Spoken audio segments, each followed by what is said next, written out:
ഒന്ന് ഗോവ വരെ പോവാണ് കേട്ടോ. ഞങ്ങൾ മാത്രമല്ല ഇന്നുള്ളത്, ആദും ശ്രുതിയും കാശിക്കുട്ടനും എല്ലാവരും ഉണ്ട് കേട്ടോ. അപ്പം നമ്മൾ സെക്കൻഡ് AC ബുക്കൊക്കെ ചെയ്ത് ട്രെയിനൊക്കെ വന്നിരുന്നു. അപ്പം ഞങ്ങൾ വിചാരിച്ച് ബിജോനെ കൂട്ടാൻ പറ്റൂല എന്ന്. കാരണം ബിജോ ചേച്ചീൻ്റെ വീട്ടിൽ വണ്ടി കൊണ്ടുവെക്കാൻ വേണ്ടി പോയതായിരുന്നു. പക്ഷെ ജസ്റ്റ് മിസ്സാണ്. ഒരു 1-2 മിനിറ്റിനുള്ളിൽ ഓൻ വണ്ടി കയറി. പിന്നെ അതാ മക്കൾക്ക് ഫുഡൊക്കെ കൊടുത്ത് ഞങ്ങൾ ഫുഡ് അടിയിലേക്ക് പോയി. നല്ല രസമായിരിക്കുമല്ലോ ഈ ട്രെയിനിൽ ഫുഡൊക്കെ കഴിക്കാൻ. നമ്മൾ തന്നെ ഉണ്ടാക്കിയതാണ് കേട്ടോ. പിന്നെ അതാ നമ്മളൊരു 5 മണിയൊക്കെ കഴിഞ്ഞപ്പോൾ ഇതാ മഡ്ഗോൺ എത്തി.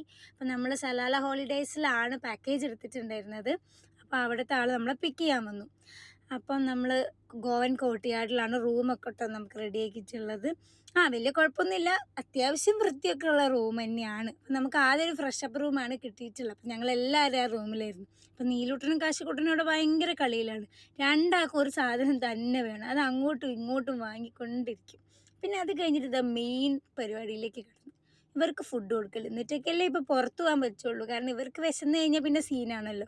അപ്പോൾ അത് കഴിഞ്ഞപ്പോൾ ഞങ്ങൾ നേരെ ബാഗ ബീച്ചിലേക്ക് പോയിട്ടു. ചെറിയ ഷോപ്പിങ്ങും പിന്നെ ബീച്ചൊക്കെ അവർക്കൊന്ന് കാണിച്ചൊക്കെ കൊടുക്കാമല്ലോ എന്ന് വിചാരിച്ചിട്ട് അങ്ങനെ ചെറിയ ഷോപ്പിങ്ങും കഴിഞ്ഞ് നീലൂട്ടനാണ് ഈ വൈബായിട്ടോ. ആ കൂളിംഗ് ഗ്ലാസ് ഒക്കെ വെച്ച് ആൾ സെറ്റായിരുന്നു. അങ്ങനെ പിന്നെയും നമ്മൾ റൂമിൽ പോയി ഇവർക്കുള്ള ഫുഡൊക്കെ കൊടുത്ത് നമ്മൾ നേരെ ഫുഡ് കഴിക്കാൻ വേണ്ടി വന്നതാണ്. ഗോവയിൽ സ്പെഷ്യൽ എന്ന് പറയുമ്പം ഗോവൻ താലിയാണല്ലോ. അങ്ങനെ ഞങ്ങളൊരു ഗോവൻ താലിയും 2 ഫ്രൈഡ് റൈസ് ഓർഡർ ചെയ്തു. ഗോവൻ താലി എങ്ങനെ ഉണ്ട് നോക്കിയിട്ട് ഇനി ഓർഡർ ചെയ്യാമെന്നൊക്കെ വിചാരിച്ചു. അപ്പോൾ ഗോവൻ താലി എന്ന് പറയുമ്പം നമ്മൾ നല്ല അടിപൊളി കുറച്ച് മീൻകറികളും കൂട്ടി കഴിക്കണമായിട്ട് ടേസ്റ്റ് ആയിരുന്നു കേട്ടോ. നല്ല രസമുണ്ടായിരുന്നു. ഞാനത് ട്രൈ ചെയ്യില്ല എന്നൊക്കെ വിചാരിച്ചിരുന്നു. പക്ഷേ ബിജോ ഒന്ന് ട്രൈ ചെയ്ത് നോക്കൂ പറഞ്ഞപ്പോൾ നല്ല ടേസ്റ്റ് ആയിരുന്നു കേട്ടോ. പിന്നെ ആ റവയിൽ പൊരിച്ച മീനും ഒരു വെറൈറ്റി സാധനം. അടിപൊളി ടേസ്റ്റ് ഇല്ലെങ്കിലും ഒരു വെറൈറ്റി ടേസ്റ്റ് ആയിരുന്നു കേട്ടോ. അപ്പോൾ പിന്നെ അടുത്ത വീഡിയോ ആയിട്ട് പിന്നെ വരാം. അപ്പോൾ ബൈ.